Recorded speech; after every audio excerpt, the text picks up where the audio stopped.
Greetings and salutations, everyone. Today we're going to be talking about the American Empire and American expansion imperialism. Imperialism is a political idea where a powerful nation conquers a less powerful nation for a lot of different reasons. It might be to expand ideology, it might be to take resources, it might be to make a global name for yourself. So let's get started. At the end of the 19th century, the United States had very little interest in Europe. It was far away. The average Americans were really disdainful of most of Europe because they represented an older idea of doing things. Some Americans were still bitter about the Revolutionary War, the War of 1812, the Napoleonic Wars themselves seemed just like a bitter series of unnecessary militaristic conflicts, and largely we were invincible from Europe.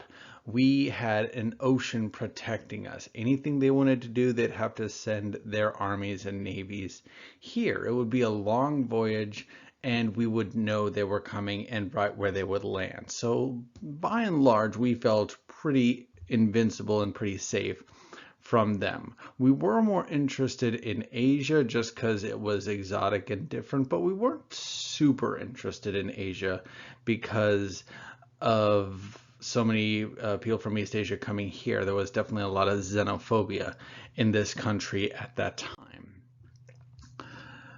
The idea that we needed to expand was one that was knocked around a lot in the 19th century. John Fiske said that democracy was the greatest, most fit government system and therefore should spread throughout the world.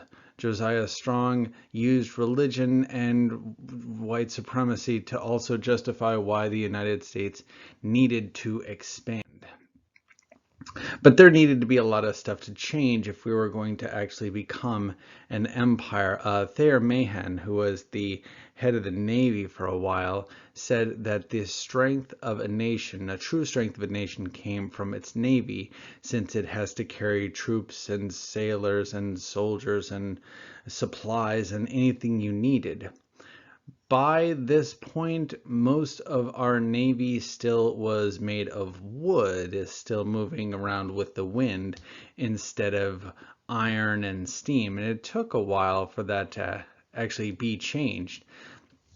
By the 1880s, when the armed forces was really being modernized, half the Navy ended up just having to be scrapped because their ships were so obsolete. We see very quickly there's some new things that are going to transform the armed forces. We see iron side ships, we see artillery instead of cannons, we see less of a focus on swords, more of a focus on guns. All this stuff slowly starts happening at the end of the 19th century. And our first big push into expansive outside of the continental United States happened in 1858 when Commodore Matthew Perry of the United States goes to Japan and asks to open up borders, open up treaties, open up and be friends. And looking at Japan in the 19th century, they did not like the outside world. It's not just that they didn't like the West, they didn't like anybody. They believed that every person who came to their shore was potentially a threat. And aside from one Dutch ship that was allowed to come once a year, no one was allowed to even set foot on Japan.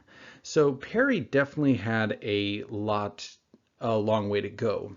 He came there, left with a note that said, we want to be friends, we want to open up negotiations, we want to expand and open trade with you guys.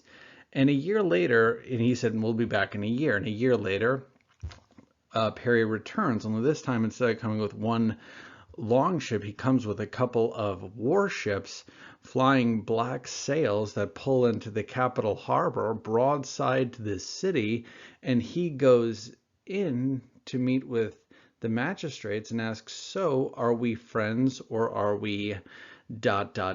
not friends? And Japan had to agree to open their borders at that point. And that's kind of how we began international dealings, this type of gunboat diplomacy. And it worked at an absolute obvious cost. We were interested in opening up trade with lots of other places, and everything you can see here shows where in the late 19th century we would expand to and quickly through. And I'll go over these in a little more detail in the next few slides. Our interest in taking Hawaii was a couple of fold. Number one, it's in the middle of the Pacific, and it would be a good launching point for getting anywhere in East Asia. But before even a military idea of that was established, Hawaii was looked at because of all the stuff you could grow on Hawaii. Sugar, pineapple, citrus fruits. The climate is the same year-round, and it's relatively isolated in the same way the United States is relatively isolated. They're small island chains with a lot of water. And the native Hawaiian people initially were willing to let farmers come and take theirs and grow whatever they wanted there, as long as, again, there was no question that the Hawaiian people were in charge. And over time, that stopped being the case. The amount of money that is being made in refining, processing sugar and the pineapples really got Americans interested in making Hawaii a territory, because yeah, one farmer can make a lot of money, but if it's a territory or even a state, you can tax all that income. And in 1887, the federal government obtained from the Hawaiian monarchs the authority to build a naval base there, and that would become Pearl Harbor. Over the course of the next few years, the Hawaiian people are going to see this was a very bad series of things that had happened. They had lost more and more power, more and more authority. And in 1891, Queen Liliuokalani, who is depicted here, took the throne of Hawaii. And the first thing she does is she says this is no longer an island open for everyone. She gets rid of the constitution that had existed between the Hawaiians and the American government and tried to rule as an absolute monarch, tried to kick out the American forces there. A couple months later, this man, John Stevens, who was an American who is living in Hawaii, contacts the State Department, says, hey, this is all happening.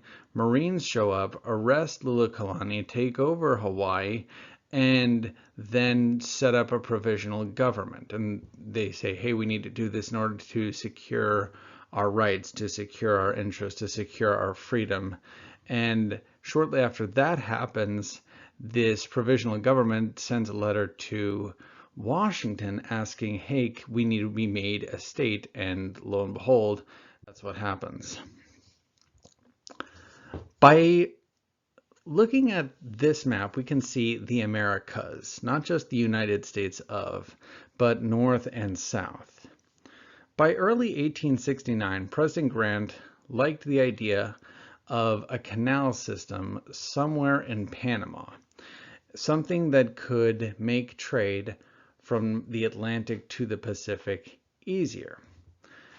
But there's the reality of actually doing this, especially since one of the other influential powers in this region was England. In 1895, there's some dispute over where the border is between British Guiana and Venezuela. The idea of the Monroe Doctrine had been drawn up decades earlier and said that everything on this landmass belonged to this landmass. England had no claim here, neither did the French or the Dutch, nobody. We are self-deterministic. You need to not act a fool.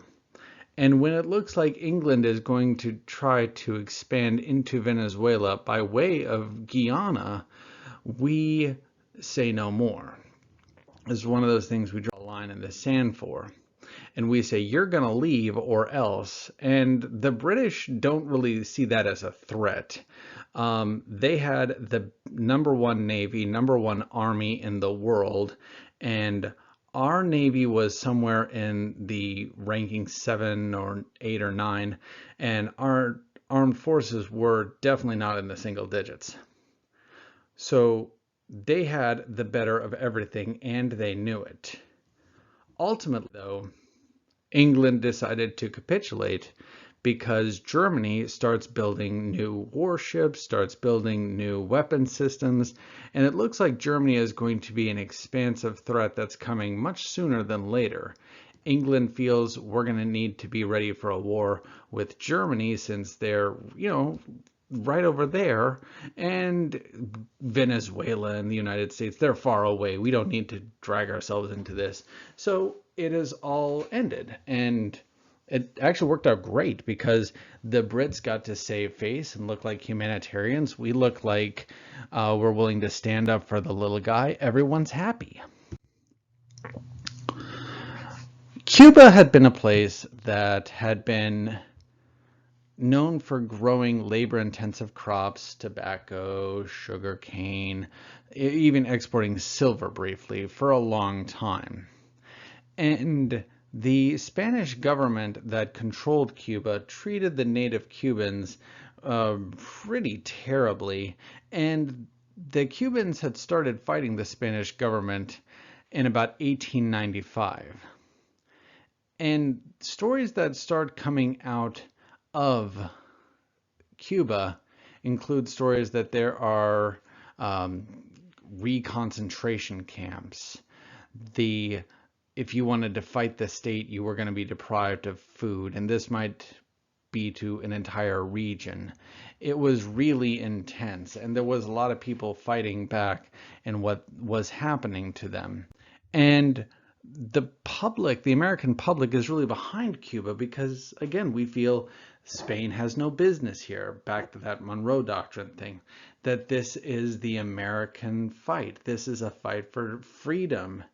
And we tell Spain, hey, we are willing to help settle these troubles between Cuba, the Cuban nationals, and you guys, if you would like that. And while this is going on, we see the arrival of something called yellow journalism. This is a type of journalism where an event is taken and stressed to hyperbole, where it is made into a frenziable panic in order to buy newspapers. The guy who was really responsible for doing this is a man named William Randolph Hearst, and his ability to sell newspapers and whip up a frenzy made him one of the top newspaper publishers in the world. And by no means am I saying this is all good, but I'm saying he was successful in this. We send a warship down to Cuba, the USS Maine, to just as a show of we're with you, Cuba, we're willing to, we know this is going on. And on February 15th of 1898, this ship blew up. At the time, we had no idea what had happened, but with growing tensions between us and Spain, the thing everyone was willing to jump to is, well, it was obviously sabotage. There was obviously a bomb that was put on it. There must have been another ship in the water that shot a torpedo at it. Something happened. Spain did this. How could Spain do this? We learned, and it took a long time for us to learn this because the ship sank and killed almost everyone on board. There wasn't a bomb. It was the boiler. The main heart of the ship just exploded. And these things work like a pot of water on your stove. If you take a pot of water, fill it to the brim, turn the stove on to high, and then seal the lid, eventually you're going to have a big mess on your hand. This is the same kind of thing, only it's a sealed pressure vessel, so it's more like a bomb than anything else. We declare war on Spain very quickly following this, and the goal of this that's put forth is we want to make sure that Cuba gets free when this is all said and done.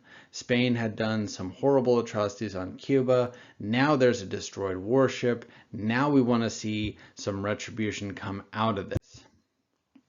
And the fighting wasn't just against Spain, it's against the Spanish Empire, which includes the territories in the Philippines. And this was one of the bigger places we really stretched to take, because outside of Cuba, the Philippines are located in the middle of the Pacific Ocean. The Philippines are a long way from everywhere. When we sent our forces into the Philippines to rout the Spanish out, if you were a betting person, you probably would not have bet on the United States to be successful in the Philippines. But on May 1st, 1898, Admiral Dewey of the Pacific Fleet enters Manila Harbor and sees the entire Spanish fleet at dock in Manila. Now, very quickly he realizes, oh dear, we're outnumbered and outgunned, and they're better trained, and they're better ships, and oh dear. He immediately tries to retreat, then realizes the ships are not in pursuit. The ships have not lit their stacks, there's no screaming of orders, no one's on board those ships.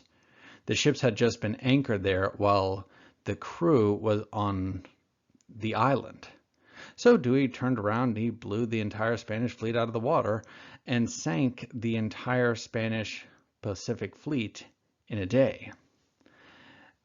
That really impacted Spain's ability to fight in the Philippines. That and the fact that the Filipinos did not like the Spanish, even a little bit. They had been fighting guerrilla war against the Spanish for a couple of years, and the guy who had been leading them was a man named Emilio Aguinaldo.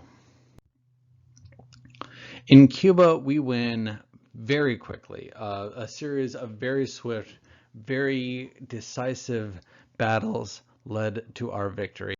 Infamously, the unit of the 1st Volunteer Regiment Army was the Rough Riders, Teddy Roosevelt's unit. There's another video linking about them in this playlist. I'd highly encourage watch it. It's pretty good. July 1st, 1898, 3 months after the war began, Americans break the defenses of Cuba. The Spanish Admiral Cervera tried to run the blockade. He was not successful. He dies, and only one American, suffered a fatality in hunting him down. 2 weeks after that, Santiago falls. Puerto Rico is occupied a few days later, and by the 12th of August, Spain surrenders. They agree to give up Cuba. They give up Puerto Rico, they give up Guam, but they're not willing to immediately give up the Philippines, because the Philippines was definitely their crown jewel of their empire. And you got to think, for the Spanish, this is a huge loss. They used to be an empire that stretched across all of Latin America, the West Indies, and a chunk of the Pacific. And over the course of this 3-month war, they've just given up all of it, except for one little piece of island they want to figure out what to do with. Ultimately, the Philippines were ceded to us, and we agreed that they would have free elections in 1900 to decide what to do next. And when 1900 comes and goes, it doesn't happen. The Filipinos don't like the idea of trading one imperial power for another imperial power, and they start fighting us. And they're again led by the same guy who we helped in the first one, Emilio Aguinaldo, here is depicted here. And fighting in the Philippines did not end well. It was brutal. It was guerrilla fighting against an entrenched people. We were trying to use the idea of we are fighting for liberty while at the same time killing civilians, torturing prisoners, horrible stories of everything you can imagine in warfare happening here. President McKinley set up a military government in Cuba, Puerto Rico, and the Philippine Islands without any real authority. And in 1900, Congress passes the Foraker Act, which said that there's a government now in Puerto Rico, but the Puerto Rican people initially did not have American citizenship or even the ability to govern themselves. There is a tariff, though, so anything that is imported into Puerto Rico, there's a chunk of money that's going to go to the United States. The Boxer Rebellion was a idea of more fighting. This one involved the United States much less, but it was an anti-imperial movement of the Chinese nation state against Chinese invaders. There's a typo on this slide. This was not the bloodiest civil war at all. This was a really bad conflict. The Boxers were a group of people who were tired of seeing their nation, was tired of seeing China invaded and essentially carved up by other forces. They believed they had mastered a new form of martial arts that was shadow boxing, and they believed that this style of martial arts could protect them from gunfire. Unfortunately, that was not true. And when the Boxers attempted to conquer and capture the foreign parts of Beijing, they were routed and horribly defeated. Following this, China is transformed by an American policy known as the open door policy. And this policy said any foreign power could enter China and trade with the Chinese. And at this point, this was a policy that the Americans put forward because we're kind of late to the whole getting out there and trading and conquering kind of thing. But this one is a place where there's a lot of money to be made, and made very quickly. There's a lot of business interest in developing stuff and trade in China. Back in Nicaragua, well, back in the Panama Canal, in 1903, the Hay-Herran Treaty is signed, and this was a treaty that was passed with the Panamanian government and the United States that said we would help construct a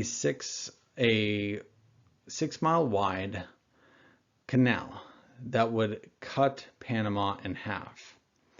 And we would facilitate with the construction, and we would lease it, so we would get a lot of the money of any ship that moved through there. And the thing about the Panama Canal, the reason it was so important is because it sped up trade. It sped up going from the Atlantic Ocean to the Pacific Ocean. Instead of going all the way around South America, you just cut through Panama.